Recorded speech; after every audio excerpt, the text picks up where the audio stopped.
News 24 में और बात हम कर रहे हैं बजट की। बजट पेश किया जा चुका है यूपीए 2 का। अब सवाल यह है कि इस बजट से आपको क्या मिला, क्या हासिल हुआ, इन घोषणाओं में क्या कुछ छुपा हुआ है। बताने के लिए दो खास मेहमान लगातार हमारे साथ मौजूद हैं। आनंद प्रधान साहब आर्थिक मामलों के जानकार और अंशुमन तिवारी जी हैं, एडिटर हैं businessbhaskar.com के। अंशुमन जी, जब हम आम आदमी की बात करते हैं तो आपको क्या लगता है इस बजट से सीधा क्या फायदा हो रहा है लोगों को? सीधे दो फायदे हैं। जो एक्साइज ड्यूटी में रिडक्शन है, जो अगले 4 महीने तक प्रभावी रहेंगे। उसके बाद जब नया बजट आएगा तो सरकार उसको रिव्यू करेगी। उसमें ऑटोमोबाइल सेक्टर को बड़ा रिलैक्सेशन है। तो छोटी गाड़ियां, बाइक्स, इनकी कीमतों में कमी होगी और सरकार इस बात के लिए फोर्स भी करेगी कंपनियों को कि वो तत्काल दरों में कमी करें। एक महत्वपूर्ण फैसला ये। दूसरा ये कि जो पूरा का पूरा कंज्यूमर इलेक्ट्रॉनिक्स उद्योग है उसको एक्साइज ड्यूटी में रियायत दी गई। तो इससे फ्रिज, टीवी और मोबाइल जो इलेक्ट्रॉनिक्स हैं वो भी सस्ते होंगे।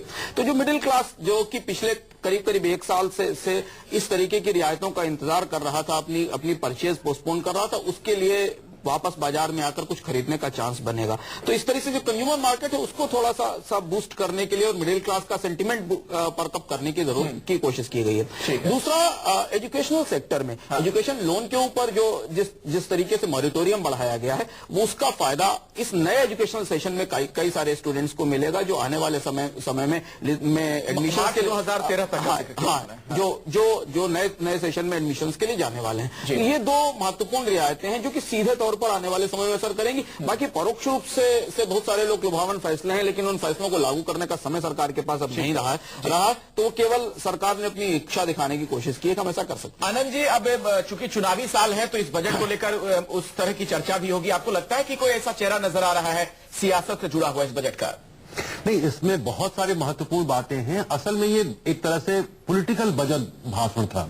जैसे इसमें उन्होंने ये इन आरोपों का जवाब दिया। इस सरकार पर पिछले 3-4 सालों से लगातार आरोप लग रहे थे कि ये सरकार नीतिगत विकलांगता का शिकार है, पॉलिसी पैरालिसिस का। उन्होंने कहा कि ये बिल्कुल गलत आरोप है।